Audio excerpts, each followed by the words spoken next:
Hello guys, welcome to ice point. This is Aditi Pandey. So today we start a new part. हमने वही lesson है और उसका एक न्यू भाग पढ़ने वाले हैं। पढ़ने का जुनून पढ़ने वाले हैं। पढ़ने का जुनून, ठीक है। तो क्या होता है ये? देखिए, आप सभी जानते हैं कि पढ़ने का जुनून क्या है। जब आपको पढ़ना बहुत ज़रूरी हो, ज़रूरी तो पढ़ना बहुत है, पर जब आपके लिए वो चीज़ बहुत ज़रूरी हो, ठीक है। अभी सबके लिए ज़रूरी है, पर जब आपके लिए आपसे भी ज़्यादा ज़रूरी कुछ हो तो उसे ही हम पढ़ने का जुनून कहते हैं। इसमें हम किस चीज़ के बारे में बात करेंगे कि जब धीरे धीरे उत्पादन क्षमता बढ़ने लगी तो लोगों में पढ़ने का जुनून बढ़ने लगा था। लोग तरह तरह की किताबें पढ़ना पसंद करते थे, ठीक है। जैसा आप सभी जानते हैं, पहले मान लीजिए अलग तरीके का बल्ब मिलता था, एक ऑरेंज वाला जो बल्ब आता था वही मिलता था ना। फिर धीरे धीरे लोग बदलने लगे, उन्हें नए नए तरीके के बल्ब चाहिए थे। तो अब देखिए, ट्यूबलाइट आता है, एलईडी बल्ब आते हैं और कलरफुल बल्ब्स भी आने लगे हैं। किसी को रेड पसंद है, किसी को येलो पसंद है। तो उसी तरीके से जब छपाई शुरू हुई तो लोगों की रुचि के हिसाब से लोग बुक्स छापने लगे, उसमें कई सारे बुक्स आने लगी। और फिर धीरे धीरे साक्षरता का जो प्रतिशत था वो भी काफ़ी ज़्यादा बढ़ने लगा, क्योंकि लोग अब पढ़ने लगे थे स्कूल में किताबों से एक्सेट्रा। नए पाठक जो थे उनकी रुचि को ध्यान में रखते हुए साहित्य को कई सारी चीज़ों में बांटा गया, जैसे इतिहास की बुक हो गई तथा कुछ मनोरंजन किताबें, कहानियों की किताबें हो गई एक्सेट्रा।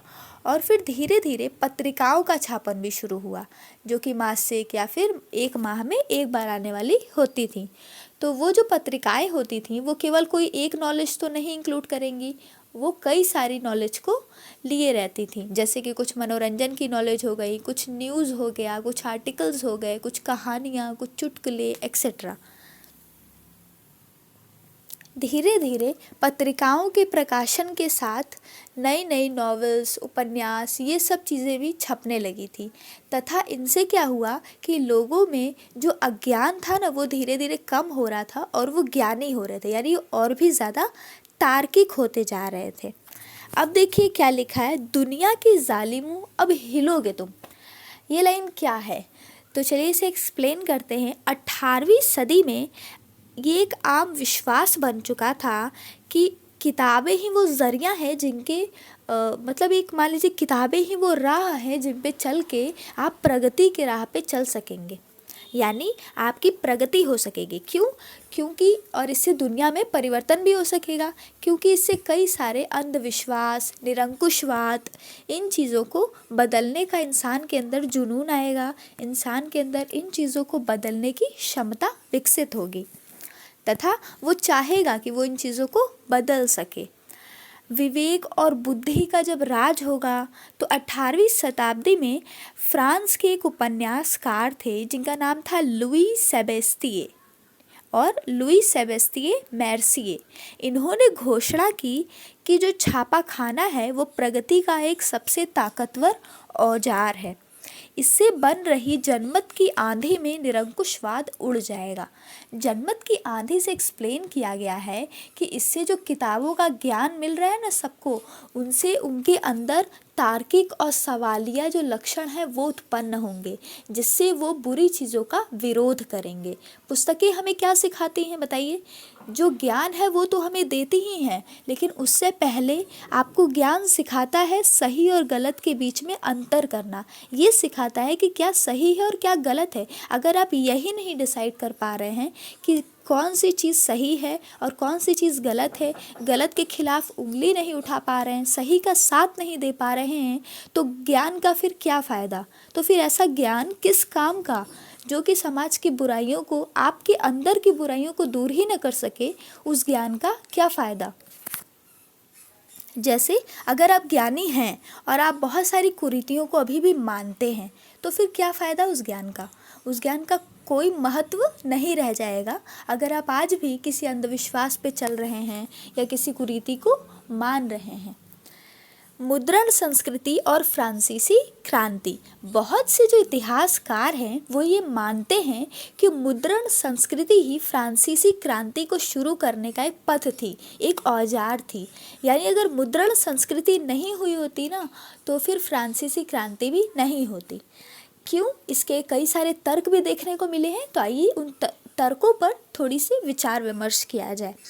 पहला तर्क क्या है कि छपाई के चलते ज्ञानोदय होगा, यानी मनुष्य के अंदर ज्ञान उत्पन्न होगा तथा विचारों का प्रसार होगा, हमारी सोच में परिवर्तन आएगा, जिससे कि हम अंधविश्वास, निरंकुशवाद और आलोचना आदि अंधविश्वास, निरंकुशवाद आदि की आलोचना करना शुरू कर देंगे तथा रीति रिवाजों की जगह विवेक के शासन पर बल दिया जाएगा।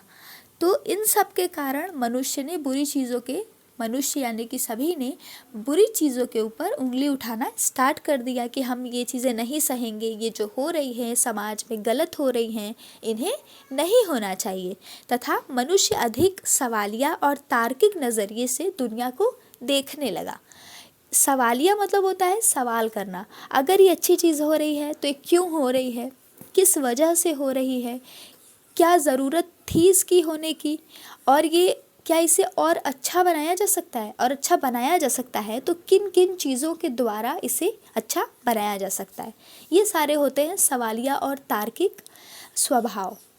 ठीक है, नेक्स्ट है छपाई ने वाद विवाद संवाद की नई संस्कृति को जन्म दिया। देखिए, लोग कहते हैं, आपने सुना होगा कि अगर आप कहीं इंटरव्यू देने जा रहे हैं तो आप न्यूज़पेपर पढ़ के जाइए। आपने सुना है ना? क्यों लोग ऐसा क्यों कहते हैं? कि आपको इसका रीज़न पता है?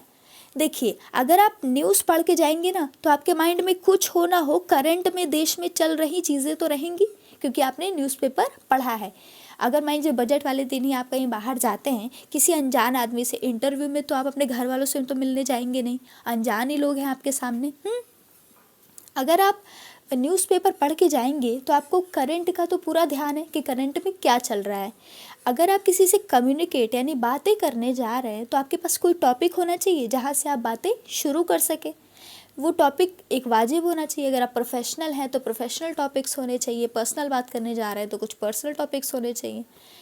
तो इसीलिए अगर आप न्यूज़पेपर पढ़ के जाते हैं तो आप किसी भी टॉपिक पे स्टार्ट कर सकते हैं, या वो अगर किसी भी टॉपिक से आप अगर उन्हें भी बात शुरू करनी हो तो ये पूछ सकते हैं ना कि जो बजट लाया गया है उसमें क्या लगता है आपको, हमारी कंपनी को कोई प्रॉफिट होगा कि नहीं, ये भी पूछ सकते हैं। अगर आप यूपीएससी में हैं तो जो बजट लाया गया है उससे क्या लगता है आपको कि देश में कुछ विकास होगा, वो हमारे पिछले वाले बजट से सही है या फिर गलत है, किस मायनों में वो हमारे पिछले वाले बजट से बेहतर है, ये सारे प्रश्न किए जा सकते हैं।